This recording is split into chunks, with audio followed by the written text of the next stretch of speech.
द्वितीय श्रीक्षेत्र कहुवा बारिपदा सहर में श्री हरि बलदेव जीव महाप्रभुंकर चलित वर्ष रथ यात्रा बारिपदा उपखंड तथा जिला प्रशासन आनुकूल्य प्राक प्रस्तुति संपर्कित बैठक अनुष्ठित होईछि। एही बैठक में अतिरिक्त जिलापाल दौलत चंद्रकार अध्यक्षता करथिबा बेले मयूरभंज राज्यसभा सांसद ममता महांत, जिला परिषद अध्यक्षा भारती हांसदा, बारिपदा पौरपालिका नगरपाल कृष्णानंद महांती, अतिरिक्त आरक्षी अधीक्षक उमाशंकर महाराणा प्रमुख विशेष अतिथि वृंद भाव योगदान करथिले।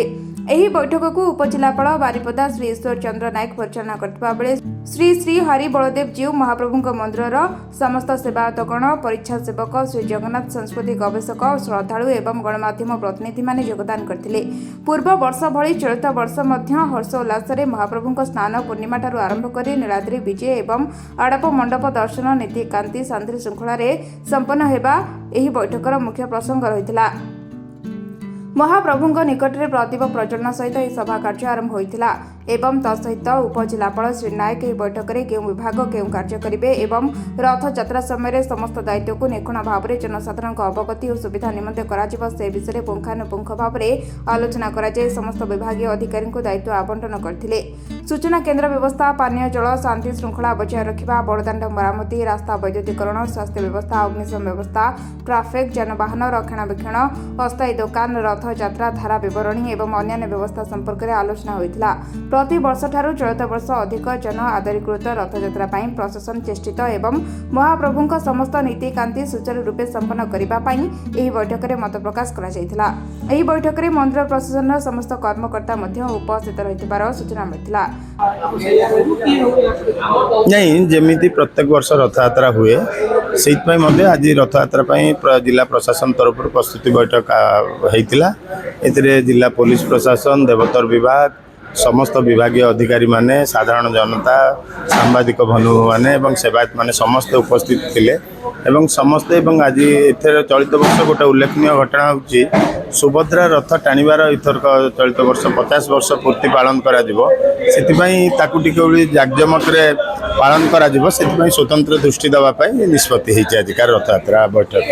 प्रिपरेटरी मीटिंग थिला। जिला स्तरीय प्रिपरेटरी मीटिंग एथिरे समस्त वर्गर लोक आस्ते, सेवायत आस्ते, विभिन्न डिपार्टमेंट रो समस्त आस्ते,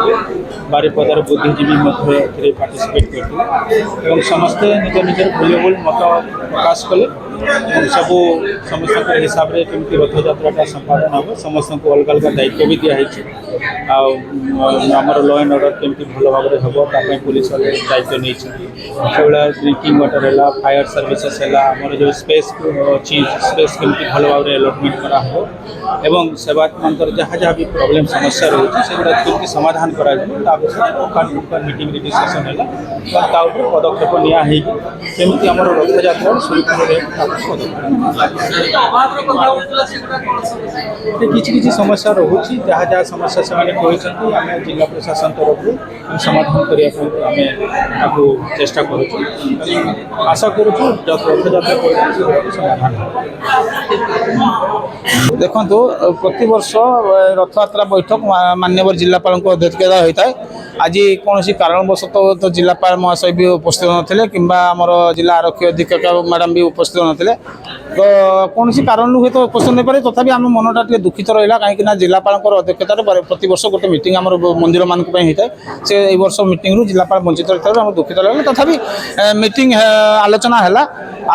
विभिन्न प्रकार कार्यक्रम चलला से जाना पाइलु कि मंदिर परिचालना बर्तमान आर्थिक अर्थर स्वभाव अभाव रही जहाँफल कि मंदिर मैनेजमेंट बहुत असुविधार सम्मुखीन होगा पड़ुଛି आज उपस्थापन करने समय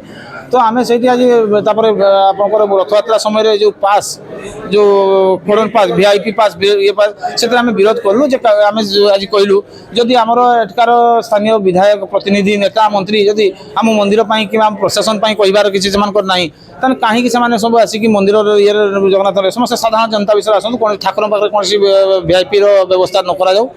ସମସ୍ତେ ସାଧାରଣ ଭକ୍ତ ହିସାବରେ ଦର୍ଶନ କରନ୍ତୁ ଯାହା ଡ୍ୟୁଟି ଅଛି ଯେଉଁ ସମୟରେ ସେମିତି ସେଟା ଆମେ ପୁରା ମନା କରିପାରିବାନି ଯେ ପୁରା ଭିଡ଼ କରିଦେଲେ ଯଦି ରଥର ଜଣେ ନିୟୋଜିତ ଥିବ ସେବକ ତାକୁ ସବୁ ସ୍ୱତନ୍ତ୍ରତା ପାଇଁ କିଛି ବ୍ୟବସ୍ଥା ନ କରି ସେ ଭିଡ଼ରେ ସେ କେମିତି ଯାଇକି ସେଠି ପଶିବ ତ ତାକୁ